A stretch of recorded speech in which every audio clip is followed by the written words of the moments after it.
Welcome back, ladies and gentlemen, to another episode of the Fatboyz Dynasty Podcast. As always, coming at you, Bo and Brant. I'm going to talk some Dynasty news on this one. We're going to talk some trade candidates to help you win. We shouldn't say win. To help you move forward in your fantasy season this year, along with move forward in your Dynasty League as well. We're going to talk about an incoming rookie running back. We both have one guy that we've kind of kept our eyes on, or been keeping track of his stats and looking how he did. And then we're going to talk about some projections going into this week. And as always, I know you're a little jazzed up for this one, Bo. This week, we're actually going to talk about your Atlanta Falcons. They're going to show up on TV and hopefully not get interrupted. And it'll be a Thursday night game, so we'll break down some Thursday night. Hey, listen, P.J. Walker and Marcus Mariota just fit the trend for a Thursday night game. One of them can't complete a pass, and the other one only throws about 15 a game. So this is just perfect script for a Thursday night game. Yeah, absolutely, absolutely. I'm going to talk about, when we get into that, I'm going to talk about a wide receiver to be keeping your eyes on and be keeping an eye on possibly some prop bets for him. And if you do have any questions about prop bets, don't hesitate to reach out to us on our Fatboyz Dynasty podcast page. We'll be more than happy to talk some gambling advice and our insight on a couple of those.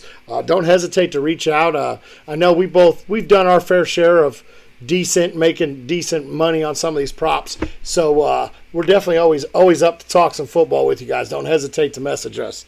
I'm going to jump straight into a guy that I think should be traded away. This guy had an explosive week this week. He carried a lot of us to fantasy wins. I know he did in my family league. And that is Joe Mixon of the Cincinnati Bengals. Now, he's 26 years old. But Walker, all them touchdowns and 60 points in fantasy, how do you trade that? You trade it and you get a buttload. And he's going into a bye week. So you got 2 weeks almost to use this to your advantage of this huge sell of Joe Mixon. Now, I know he's 26 years old. He's still young. He's He's ranked second in PPR in points. He just had a 55 point game, explosive game. Well, I'm sorry, but Joe Mixon has had a bunch of carries this year, and he hasn't been the most productive with those carries. I understand he's seeing targets, but let's scroll down a little bit down to his playoff schedule, which is ranked 32nd amongst running backs, as he's going to see Cleveland going into the playoffs the week prior to the playoffs. So then we're going to go into the playoffs, and he's going to play probably the 3 toughest run defenses in the NFL. Maybe not so much for week 15. We'll see how long they hold up. They're getting up there in age 2. But Tampa Bay, New England, and Buffalo, he has to see in the fantasy playoffs. If you are making a playoff push right now is the time to trade this man. You trade him away and you go get a king's ransom for him right now. In dynasty leagues, you can possibly get a first, maybe even more than a first and a player. In redraft leagues, you could be looking at going after some guys that have easier playoff schedules, which we're going to break down next week, I think. We're going to start talking about some playoff schedules. So you need to go out and you need to start looking for these guys. If you guys have any questions about playoff schedules as we're putting in our research on that, don't hesitate to reach out to us. Maybe get a little sneak peek into next week's episode as we start to put it out there. But Joe Mixon's playoff schedule is just so atrocious, you're not going to be able to trust him going into the playoffs.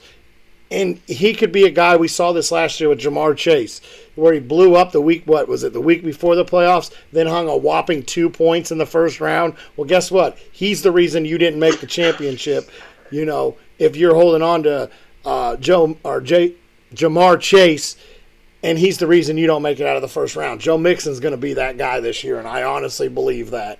And if you don't have the right tools on your bench to replace him, which is going to be hard to replace a 20-touch guy, you need to go out and find something to replace him.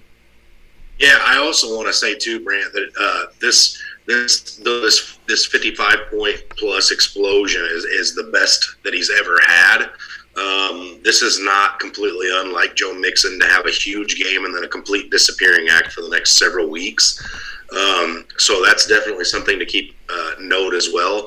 I went back and looked at just like the last 4 years, and every year he's had at least one game with like a 30-plus point explosion, and then he disappears for the next couple of games. And only once in those last 4 years has he finished as a top 10 running back, and that was last year. So again, the Joe Mixon, explode and then disappear is a thing we've seen in the past. And honestly, this is one that I'm, typically after you see a running back hit a 50-plus point game, unless it's a complete no-name, you're not looking to sell them. But this is one I completely understand. And Brant, just like you said, this is one that you could get a king's ransom for, whether it be a dynasty league or a redraft. Yes, absolutely. So I'm going to jump straight into a running back, all right, that I think is a very cheap alternative if you're looking for just running back upside, all right? And if I walk you through this guy's playoff schedule, which is for most leagues, weeks 15, 16, and 17, I'm not sure you could draw up a better playoff schedule for a running back, all right? You ready for this, Brant? Uh-huh. Week 15, the Detroit Lions. Week 16, the Jacksonville Jaguars. Week 17, I'm sorry to say it, but your Seattle Seahawks. That's a pretty dreamy playoff schedule. That's a guy that you can put in your lineup and say, hey, that man's going to give me some production in that running back position. I'm going to have a chance. Now, granted, this guy isn't going to carry you by himself. He's not designed to do that. He's not that type of a back. But with that type of a schedule and his usage, he could be very, very serviceable come playoff time. And that's Michael Carter, okay? And, a lot of people were very down on Michael Carter. A lot of people after, the Breece Hall started stepping up, whatever, the James Robinson stuff. There's been every reason to kick Michael Carter while he's down, and all he's done is just continue to perform. Just this last week, 12 rushes, 76 yards, a touchdown, averaging 6.3 yards per carry. That's pretty good. And again, this guy is currently the running back 23 in PPR formats. So he's inside of that running back 2 category right now. And just based on the Breece Hall stuff, the James Robinson stuff, this is a guy that you could probably get relatively cheap. And again, I see that playoff schedule and I salivate. All right. I wish that playoff schedule belonged to a back like Dalvin Cook or, Aaron Jones or somebody that was a little more prestigious, because a lot of people would be taking note. Michael Carter, serviceable guy. If you can go out and get him cheap as just running back insurance, maybe you are the Joe Mixon owner and you don't like Joe Mixon's schedule. I'm not saying you're going to bench Joe Mixon for Michael Carter, but with a schedule like this, you're definitely going to have to think about it. Yeah, absolutely. And it's really showing. We did see James Robinson get involved this week a little bit more with the Jets. And it looks like it's going to be a committee, but it looks like out of that committee, it looks like it's still Michael Carter's to own and to run with. And absolutely, a playoff schedule like that, especially a guy that can catch the ball out of a backfield going against the Seattle Seahawks in the Super Bowl of your fantasy league. Give me a guy that can catch the ball playing the Seattle Seahawks. So, yeah, Michael Carter's schedule, love it. Absolutely. Yeah, absolutely. All right, let's jump into these rookie running backs. You want me to hit mine first, Brand, or you want to get yours out of the way? Go ahead and hit your guy real quick. All right, so I'm going to talk about a guy that a lot of people have probably seen. He's been in a lot of primetime games this year. That's the 5'11", 200-pound junior running back out of Alabama, Jahmyr Gibbs. All right, this guy he is in his first year at Alabama. He spent his first 2 years of his collegiate career at the Georgia Tech. And this year, there's some really good stats here, okay? And I'll explain why after I go through them. So this year, running the ball, 113 rushes, 771 rushes for 6.8 yards per carry, 6 touchdowns. In 2022, 39 receptions, 365 yards, averaging 9.4 yards per catch, 3 touchdowns. All right. Over the course of his entire career, so both at Georgia Tech and Alabama, he's had 345 total rushes, 1,977 yards, averaging 5.7 yards a carry for 14 touchdowns. Receiving totals for his entire career, 99 receptions, 1,138 yards receiving, averaging 11.5 yards per catch, 8 touchdowns. This screams 3-down running back in the NFL. You're telling me that this is a guy that could come into the league and be an instant 3-down running back if he lands someplace where there's a need. Okay, he has the tools, obviously. These are good catch numbers. And again, this year he sits at 39, and we still have several weeks left of the college football season. I would expect him to get close to 50 before it's all said and done. Those are very good numbers for a running back who's also probably going to scratch the surface of 200 carries. Screams complete package to me. This is a guy that if he falls in the right spot, the right landing spot, I could see a lot of people making the argument that he should be number one in dynasty rookie drafts over possibly Bijan Robinson. So this is a guy to keep your eye on here as the season progresses. Yeah, absolutely. And with these running backs, we discussed at work that there's still some spots for good running backs to go to. We're not looking as this class being, the deep running back class. Outside of Robinson, we really haven't found a guy yet that's probably going to make an extreme immediate impact. These are names that we want you guys to look at, keep on your radar, maybe low-key, do a little film research, which we're going to definitely help you guys out with during this offseason.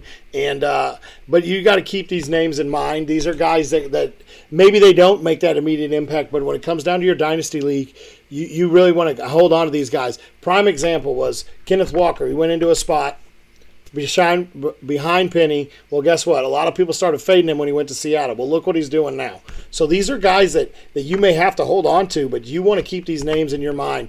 And this is another one that I got the chance to watch him play once this year on, I think it was a Thursday night game. And this is Sean Tucker out of the Syracuse Orangemen.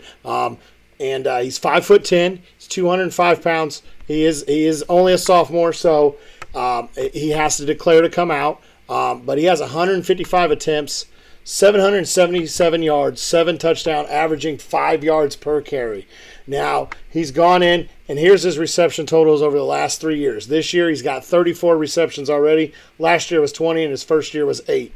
So he was apparently a COVID year freshman, so he got that extra year. So, but yeah, I mean, he's seen 246 carries last year for an average 6.1 yards per carry. So this is a guy that can carry the full workload. He's done a pretty good job in the ACC of carrying the work and running the football. So this is another guy. Just keep low on your radar. And keep his name in mind. His name, like I said, Sean Tucker out of Syracuse.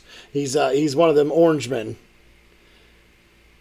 And I know this isn't a college that we speak about way too often, but they definitely are, putting some people on notice. It is one that you and I speak about. It is one you and I speak about a lot because those of you who have joined us Sunday morning for the lives, you may have gotten confused when it said Brant Walker and Bo Finley for the live because a lot of people see me and then they see the Syracuse Orangeman mascot, the big round orange guy sitting next to me. But that is, in fact, my co-host. I've never seen him and the Syracuse Orangeman mascot in the same room together. I'm not saying that they're the same person, but I can't prove that they're not. I'm just saying. Brant, I want to hit on something that you did mention too when you brought up Kenneth Walker, and I think there's a polar opposite of that you could talk about too. So last year when that class came out, a lot of people, it was Breece Hall as the 101, and then it was Kenneth Walker at the 102, and then originally, this is prior to the actual NFL draft taking place, Isaiah Spiller in a lot of people's minds was the 103. So again, you can do all the research, all the things in your mind all off season, but really the landing spot does mean something. I'm not saying in a dynasty that Isaiah Spiller has no relevancy, but he's got none right now. So again, you can fall in love with a prospect, but you got to be able to be flexible when that guy gets drafted to a spot you don't love. You got to be able to pivot. That's why we're throwing out all these names over the course of the season. So it gives you that, all that time between now and then to really digest some of these names and really look into some of these guys. That way, if, one of your favorite running backs or wide receivers goes to a team that's like, yeah, that guy's going to be like 8th on the pecking order there. You got a chance to pivot and look someplace else. So you're not just going, he's the only one I looked at, so I'm taking him, and then you don't ever play him. So it's more for that than it is anything else at this point in the season. So just keep that in mind too. Yeah, absolutely. So let's jump into the projections that we have this week. I got 4 down. I got 1 at every position. I'm going to jump straight in as we talk about Kenneth Walker. I'm going to run over to his backfield mate of Geno Smith, going to Germany, playing Tampa Bay. 20.17 is his projection for this week. What do you feel about that?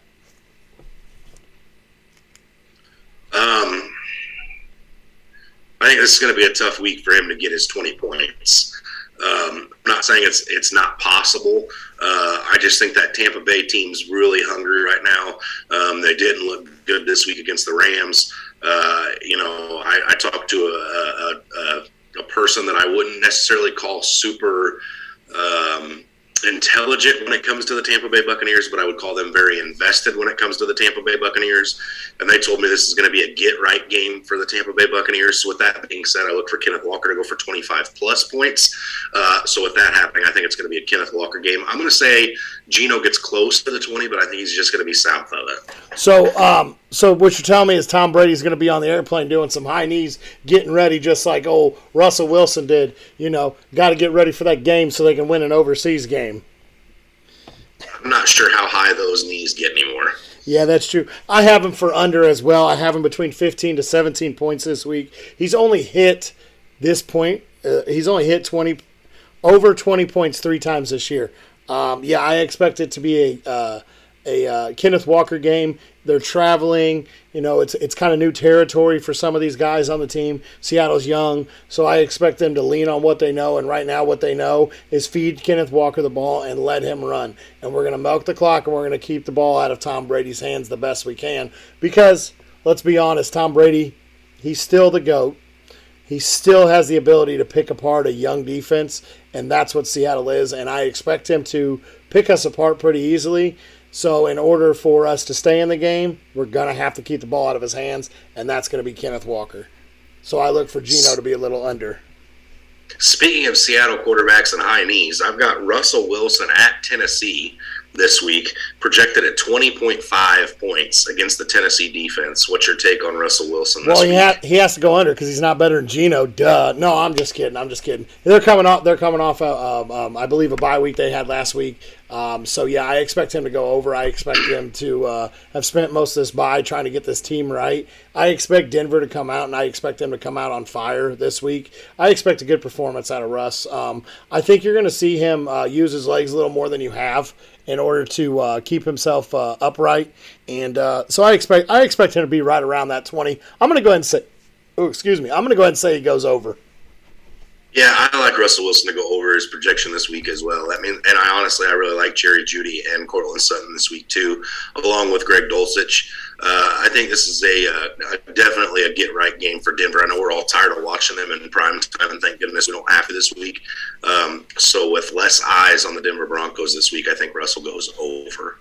Yeah, absolutely. So I'm going to jump into my running back.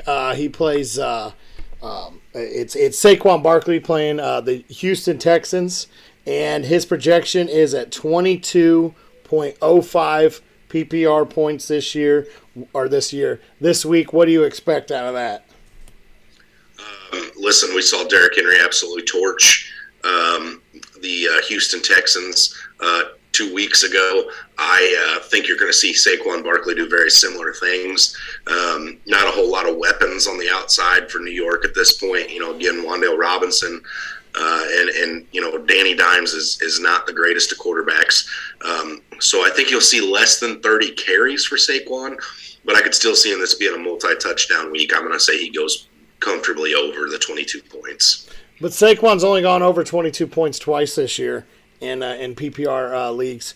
And so I think it might be – no, I know. I expect him to go well over. He's healthy. He's coming off a bye week. They're at home. They're coming off a bad loss against Seattle. I expect Saquon Barkley to ball out this week. I'm expecting a 30-plus point performance out of Saquon Barkley this week. And that's a guy that you may hear me talk about Sunday morning during our live. Right.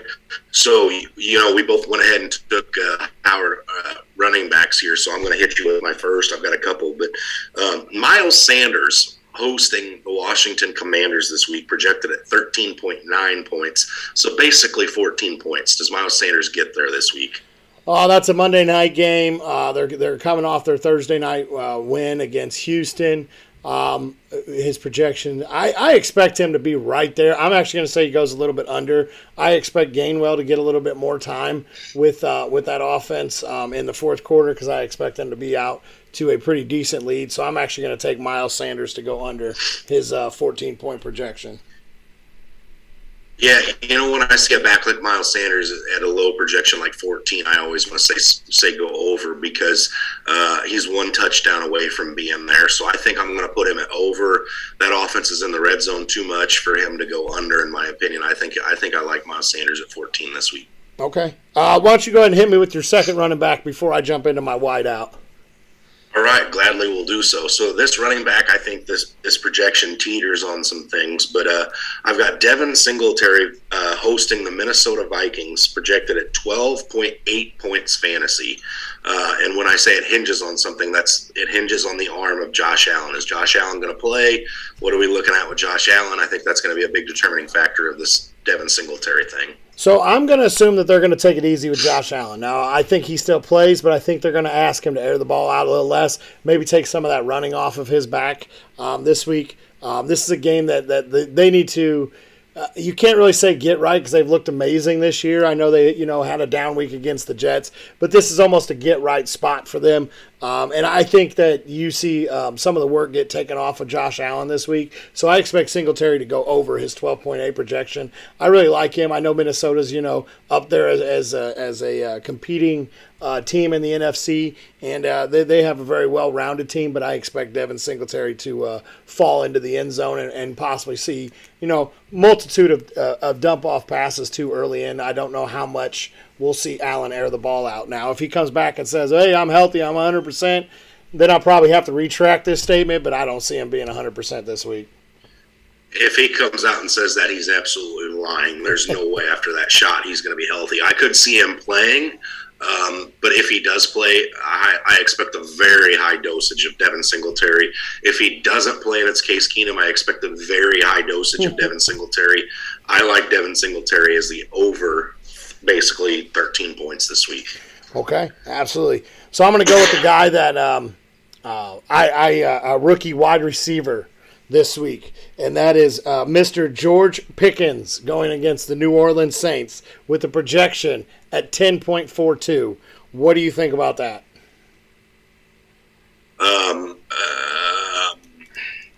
George Pickens at 10.4 against the New Orleans Saints.